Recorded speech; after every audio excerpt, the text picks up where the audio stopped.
بسم الله الرحمن الرحيم الحمد لله رب العالمين وصلى الله على سيدنا ونبينا محمد وآله وصحبه وسلم تسليما كثيرا. So we're beginning كتاب البيوع from Mukhtasar Quduri after looking at some opening introductory discussions. Imam al-Quduri says rahimahullah كتاب البيوع. He puts it in the plural because the types of transactions are many, right? The types of transactions are many. The types of sales transactions are many.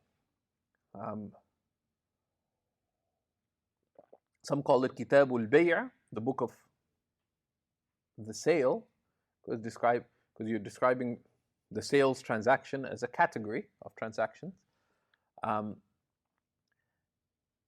In structuring the books of fiqh, broadly, there are two approaches that the Hanafi scholars had as to what came after the ibadat.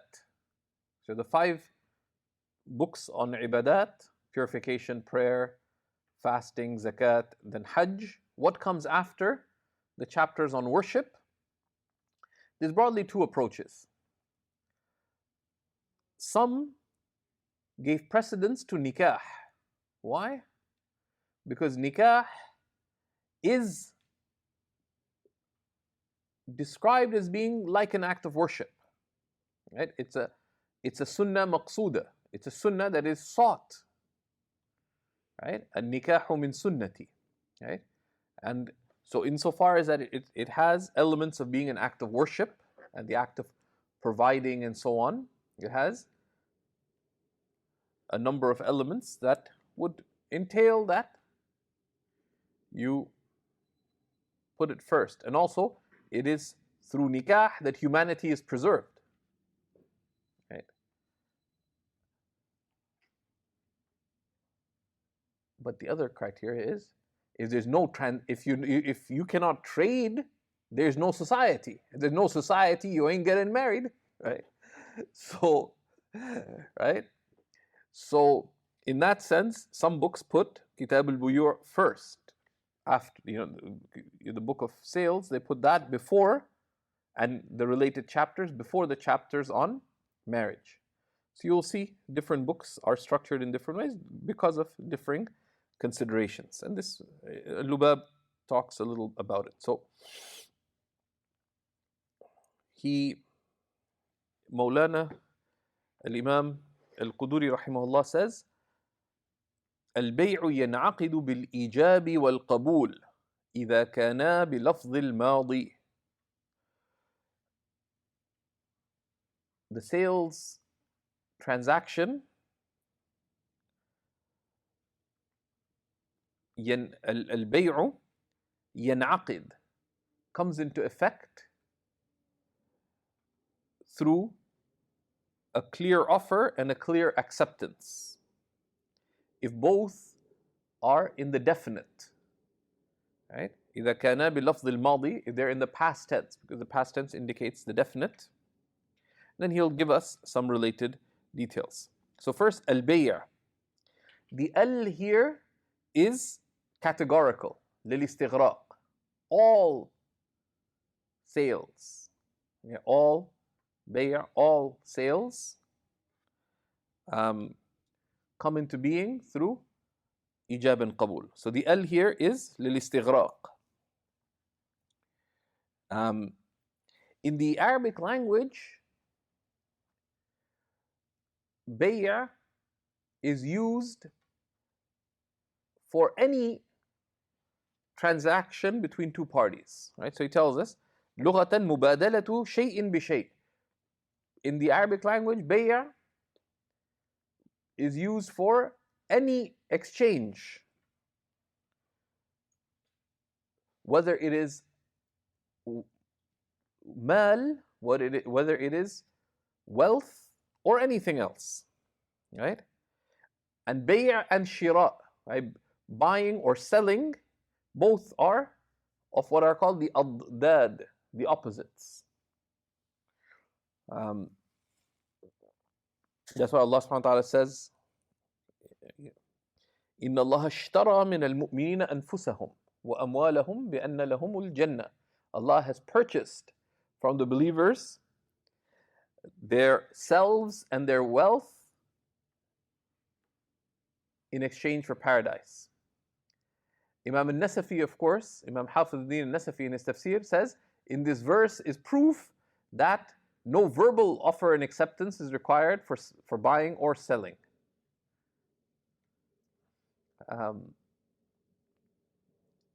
Now,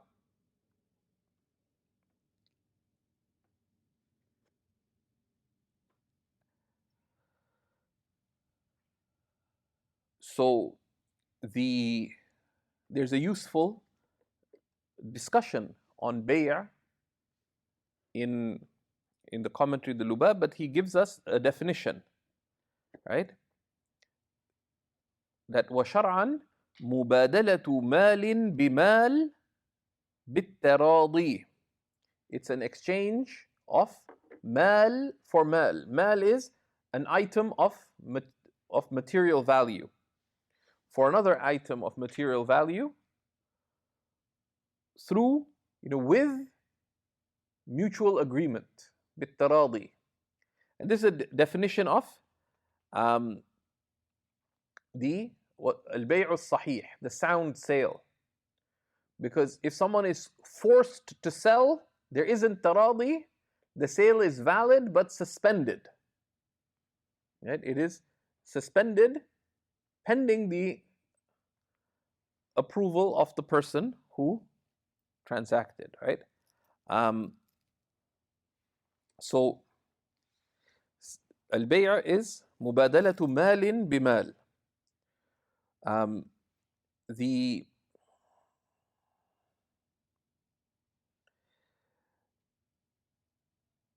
And this is a sufficient definition, right? The one given by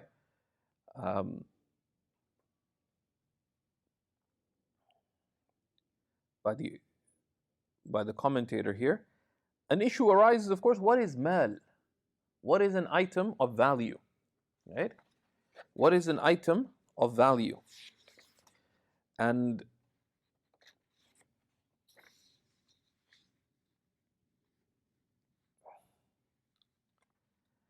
this is significant, and its significance is manifest in our times. That would we consider non-material property to be property? So, for example, an e-book, right?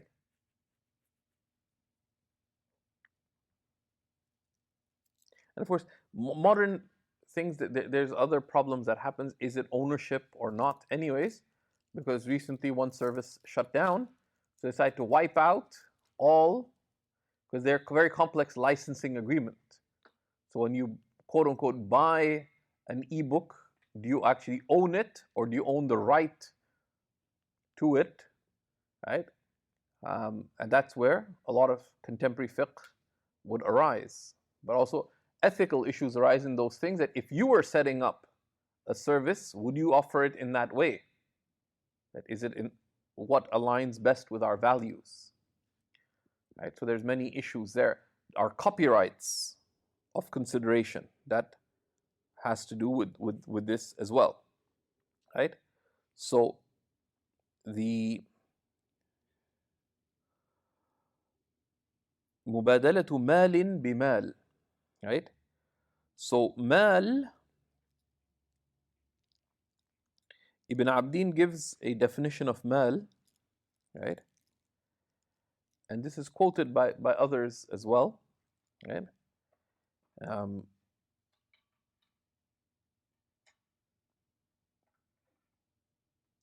And he, it's similarly quoted in Al-Bahr al-Ra'iq and others, that al-muradu bil-mal ما يميل إليه الطبع ويمكن ادخاره لوقت الحاجة. Mal, an item of value, is something that people incline towards and seek to store, seek to keep till when they need it. Right? So المالية تثبت بتمول الناس. Something being of value is established by people valuing it.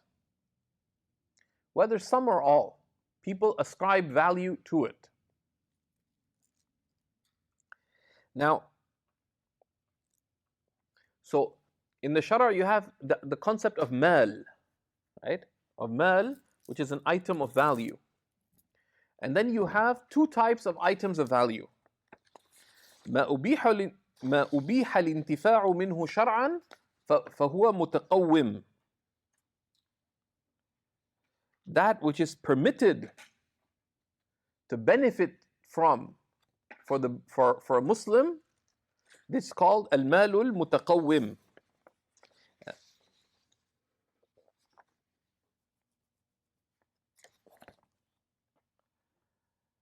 And malam, and that which is not permitted to benefit from is ghayrul mutaqawwim. So, for example, if we take this definition, al-mal, right? Al-mal, an item of value is what people consider to be of value, right? Whether some or all, right? Whether some or all. So is wine an item of value? Yes or no? It's always been an item of value. In what time wasn't it an item of value? No, because there's non-Muslims and there's corrupt people. As long as there were grapes, people wanted wine, right?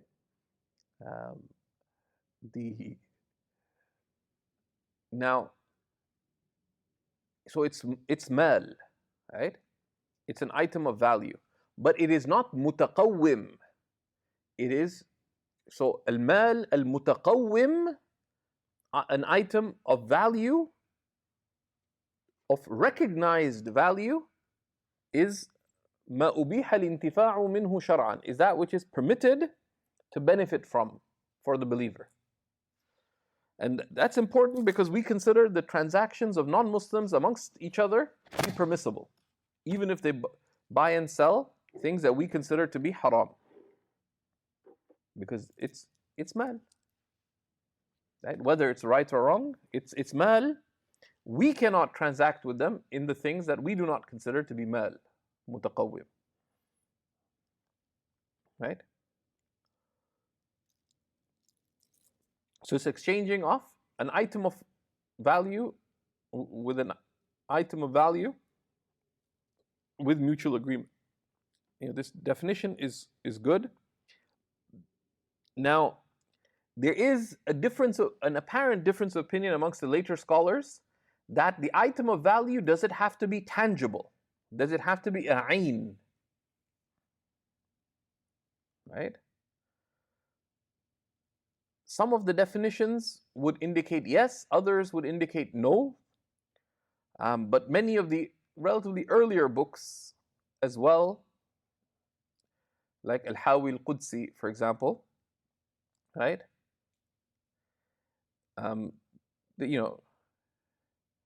Is mal, an item of value, is something other than a human being that was created to fulfill the interests of a human being. That is possible to gather, وَأَمْكَنَ إِحْرَازُهُ وَالتَّصَرُّفُ فِيهِ, and to transact in on the basis of choice. So an item of value is something you can acquire, that people would desire, acquire, keep, use, right?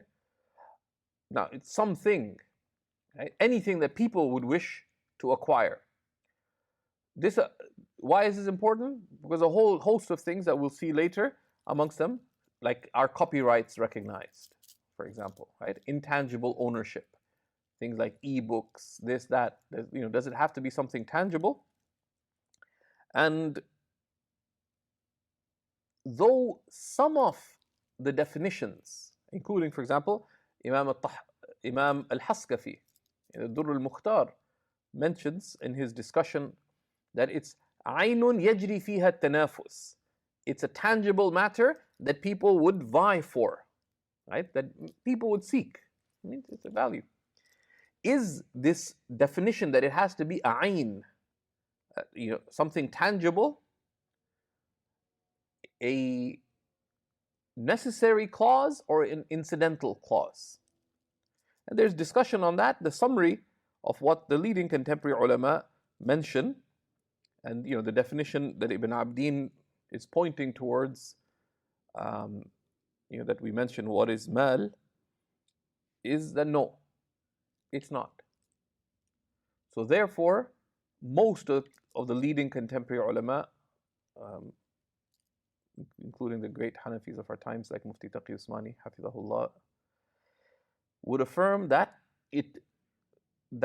intangible items, intangible things can be considered items of recognized value, can be considered mal mutaqawwim,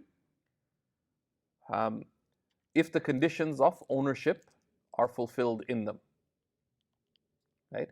So that's important. Mufti Taqi Usmani discusses that in his work, Fiqh al-Buyur. The third item, so we need to understand what is a sale, mubadalatu malin bimal. We need to understand, secondly, what is mal, right? So you have mal, mutaqawwim, and ghair mutaqawwim. An item of value, recognized value. The third concept to be clear about, that for a sale to be binding, there has to be taradi.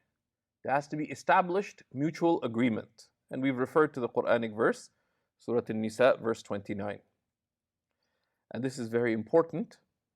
And it has a metaphysical component too, because the very nature of the human being is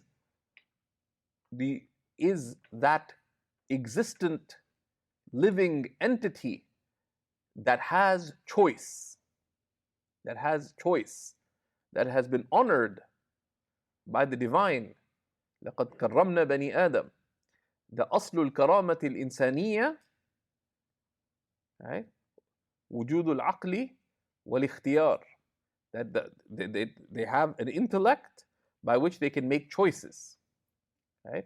And Abu Hanifa said, وَسَلْبُ الْإِخْتِيَارِ إِهْدَارٌ لِآدَمِيَتِهِ. Is negating their choice, is negating their very humanness, negating their rightful choice.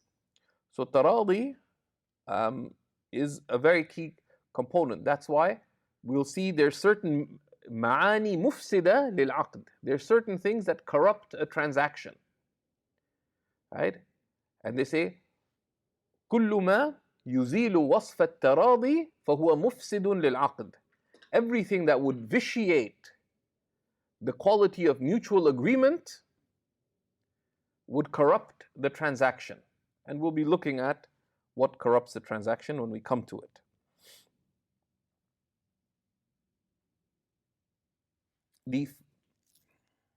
The foundation of a sales transaction is a valid offer and acceptance, right? البيع ينعقد بالإيجاب والقبول. The sales transaction comes into effect through an offer and an acceptance. In the Hanafi school, the integrals of the sales transaction are a valid offer and acceptance. So they say, Imam al-Mawsili in al-Ikhtiyar says something to the effect that وَرُكْنُهُ صُدُورُ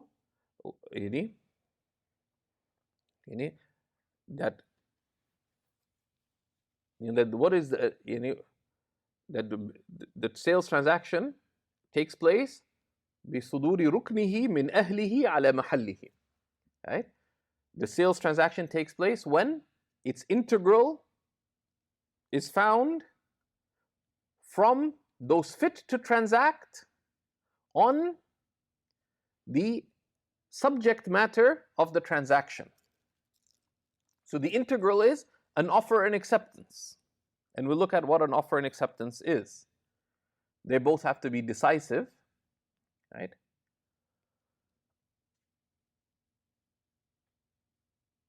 The ahl, those fit to transact, are those who have two qualities, which are al-aqlu wa-tamyiz, right? That they're sane and have reached the age of discernment, which in court would be 7 years. But in practice, for small things, could be someone younger than that. Right? So if Sidi Hamza started a candy shop, but he also sells in it fancy Yemeni shawls and $300 oud, right? So he has 30 cents, $30, and $300. These are three things that he has for sale. So now if a 4-year-old kid comes and wants to buy candy, could you sell it to him or her? Yeah, because you could expect, not 3 years, like 5-year-old child comes, wants to buy something. In the Muslim world, people would say, yeah, sure. Right? Because normally, do you expect parents would approve that they would buy organic, halal, tayyib sweets from you? Yeah, sure. But they want to buy a $30 shawl. Would a 5-year-old child typically have permission to do that? Probably not. That's sinnu tamyiz, right? The age of discernment. So ruknihi, which is the ijab and qabul, we'll be looking at that. Min ahlihi, from those fit to transact. Ala mahallihi, on the mahal, the subject matter, literally the place, but meaning the subject matter of the transaction. What is the subject matter of the transaction? So I sell you this sibha for $100. What is the subject matter of this transaction? Yeah, so this is an important point to keep in mind. The subject matter of the transaction is not the $100. Because you have the item of sale, the mabi', and you have the thaman. المقصود من البيع هو المبيع. What is sought from the sale is the item of sale. وإنما الثمن وسيلة إلى البيع إلى المبيع. The price is simply a means to the item of sale. Which is why if you do not mention what is being sold, the sale is invalid. I'll sell you something for $100. Invalid. Let's make a transaction here. Of course, this is bay'ul fuduli, Sidi. I'm going to cancel it as soon as I do it. Shaykh Yusuf, I sell you this sibha. Say you accept. Okay. Now, it's Umamar's, I have to take it back. Okay. But that sale, had it been a real sale, would be valid but fasid, corrupt, because one of their conditions for soundness of a sale was missing, which is mentioning the price. But the core, what invalidates a sale is if there was no offer or acceptance, either party was unfit to transact, or the subject matter of the sale, meaning the item of sale, does not fulfill the conditions of a valid item of sale. And we'll be touching upon those because these are foundational concepts, right?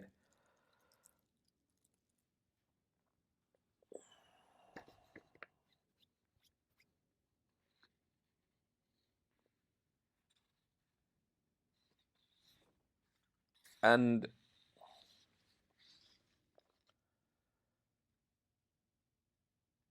there are a number of conditions for the valid sale. We'll be looking at them when we begin, because we wanted to give us, because if we don't understand these foundational concepts, the rest of the chapter is a bit on the fuzzy side of unclear. So now we call the sales transaction aqdul bay', right? Aqd. In the Arabic language, aqada is to tie something together. It's irtibat. It's to tie one thing to another. Right? So aqdul bay', right? Because there is an irtibat. There's a tie. Two people tie one, latch on. There's an offer that's tied to, or there's an acceptance that is tied to an offer. Right? So that's the irtibat. They also say it's called aqd because in the Arabic language, aqd, people would shake hands when they would buy and sell. And that was there's a physical irtibat coming together, but that's secondary. Now, in aqada, right, yan'aqidu, A is yahsulu shar'an, right? So they define it, al-bay' wa yan'aqidu ay yahsulu shar'an, right? Yan'aqidu, in'aqada, this is the infa'ala pattern, the yahsulu shar'an, it comes to be, right?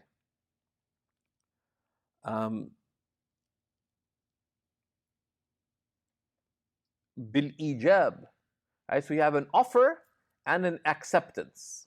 In the Hanafi school, the offer could be from either party and the acceptance could be from either party. So al ijab, right? The offer. And in the Arabic language, ijab, awjaba, right? To make something wajib, right? It's ijab is al-ithbat, is firm, it's a firm offer, right? It's not just any offer. Hey, how about you buy my 6th pair of shoes? So I accept. No, that wasn't an offer. That was a suggestion. So ijab it's a firm offer. It's an offer of sale, right? It's a firm offer of sale, right? So, because the root meaning of it is ithbat, is firm affirmation. That's why he says al-ijab huwa ma yuzkaru awwalan min kalami ahad al-muta'aqidain, or min kalami ahad al-aqidain. The definition, the Lubab, is really good. The ijab is what is mentioned first from the speech of the two transacting parties, لإنشاء التصرف, right? In order to initiate the transaction, right? In order to initiate the transaction, right? Which is why item 101 of the Majalla gives a good definition of ijab, and 102 gives a good definition of qabul, right? It's not the first speech. So it's not the ahlan wa sahlan was the first thing one said. The other person said shlonak. That's not ijab and qabul, right? What they mean is, so this is a descriptive definition, right? ما يذكر أولا من كلام أحد العاقدين على وجه الإثبات لإنشاء التصرف, right? In a firm manner to initiate the transaction, right? And the qabul, the acceptance, is that which is mentioned second from the two transacting parties, right? The Majalla summarizes the legal discussion on this, that the qabul is يعني ثاني كلام يصدر من أحد العاقدين لأجل إنشاء التصرف به التصرف وبه يتم العقد. It's the second statement said to initiate the transaction by which the transaction is completed. If إذا كانا بلفظ الماضي, if they are in the past tense, right? If they're in the past tense, right? Meaning if they're decisive. So it could be also the present tense if it indicates decisiveness. And we will see that it is also valid but non-verbally. Right? So the ijab and qabul can be spoken, can be in writing, and it can also be non-verbal. How? Let's say, I've draped the sibha on the counter. I'm talking to my wife, and we're just discussing what's for dinner and so on. And Zain, poor guy, is trying to buy the sibha. There's no price listed. So he's looking at it. So he takes out $100, gives it to me. I take the $100, he takes the sibha. Where's the offer and where's the acceptance? There isn't one. This is called ta'ati. Just non-verbal exchange. If the item of sale is clear and the payment is clear, this is also valid.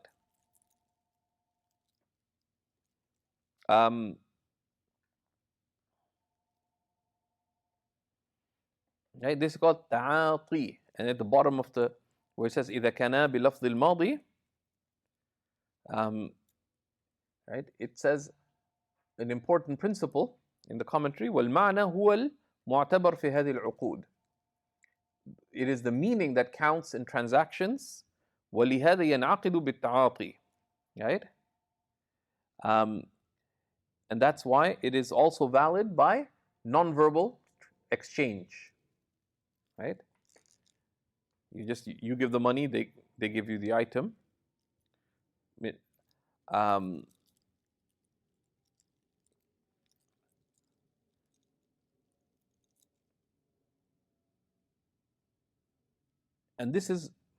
And the relied upon position is the ta'ati, non-verbal exchange, is valid في النفيس والخسيس, في الخسيس والنفيس, in small things but also in valuable things. So let's say, I don't have a house. Let's say,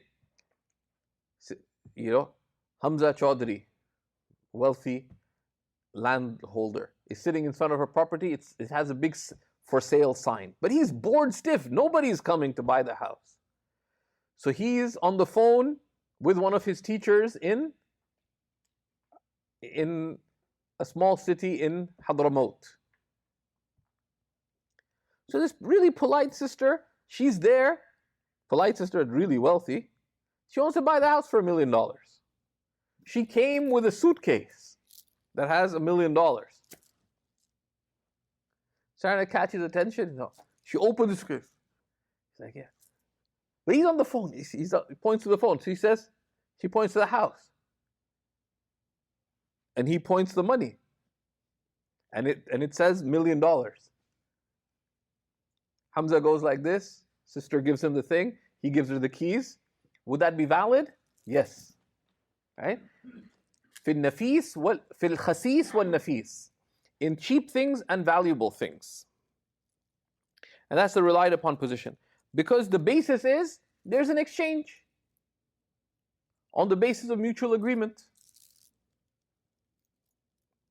However, right? And this is, and that's why he says, في النفيس, in valuable things and in cheap things. And that's a sound opinion. And the author quotes the Hidayah لتحقيق المراضاة, because both parties have accepted this. Now, this is a point of caution that this is huwa sahih, this is the sound opinion, but there's a weak opinion within the madhab. The opinion of Imam Abu al-Hasan al-Karhi, rahimahullah, one of the great early imams, who said that a ta'ati, non-verbal exchange, is يصح في الخسيس دون النفيس. It is valid for small things, not for big things. For big things, there has to be a clear offer, spoken or written. You cannot just do a monetary, just a non-verbal exchange for it. What is khasis and nafis? Some people said it marji'uhu ila al-urf. What is considered in the khasis, in in paltry things and valuable things, some said that it goes back to urf. Others said that the cheap is that which is less than the nisab of sariqa, less than the extent that is punishable. Because someone steals one apple, they're not considered, that is not permitted, but you cannot be punished for theft for that. You'd have a lesser punishment. The hadd of sariqa would not apply. So some said that. Anyway, so practically, if you're buying something valuable, you should have a clear offer and acceptance, whether spoken or in writing, right? Not just exchange things. Okay, so these are a few of the grounding principles related to the transactions, and what is the sale.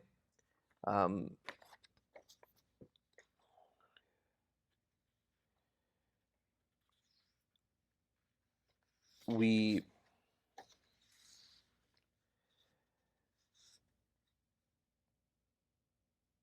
will continue from here next week, bi'idhnillahi ta'ala, by looking at the reality that negotiations aren't binding. Right? This is called khiyarul majlis. And there's a difference of opinion between the Hanafis and the Shafi'is related to the meaning of a hadith. So we'll begin with that. And we'll also look at the issue of needing to define what is the price and what currency you are referring to. And we'll look at that it's valid also to defer a sale, but on condition that it be to a known deferral. And then that you can sell, if you sell something, it has to be specified by volume, weight, or quantity, or some other way that specifies it. But something that is in front of you, if you just sell a heap of something, right? So let's say, some sister made some amazing za'atar, and says, I'll sell you this za'atar. So how much is it? I don't know, but this bottle belongs to my husband. It's actually, he uses it to make iced coffee, so I can't give it to you. Just empties it on the kitchen counter and says, I'll sell you this za'atar for $10. You say, sure, and you put it in a Ziploc bag or whatever. That's valid. So we'll look at some of the implications. What if you buy something and exclude particular units from it? So we look, and some of it gets technical, so do prepare, right? So we'll do our best to get as close to Babu Khiyar al-Shart as we can. So we'll be marching a little bit next class, bi'idhnillah. وصلى الله على سيدنا ونبينا محمد وعلى آله وصحبه وسلم والحمد لله رب العالمين.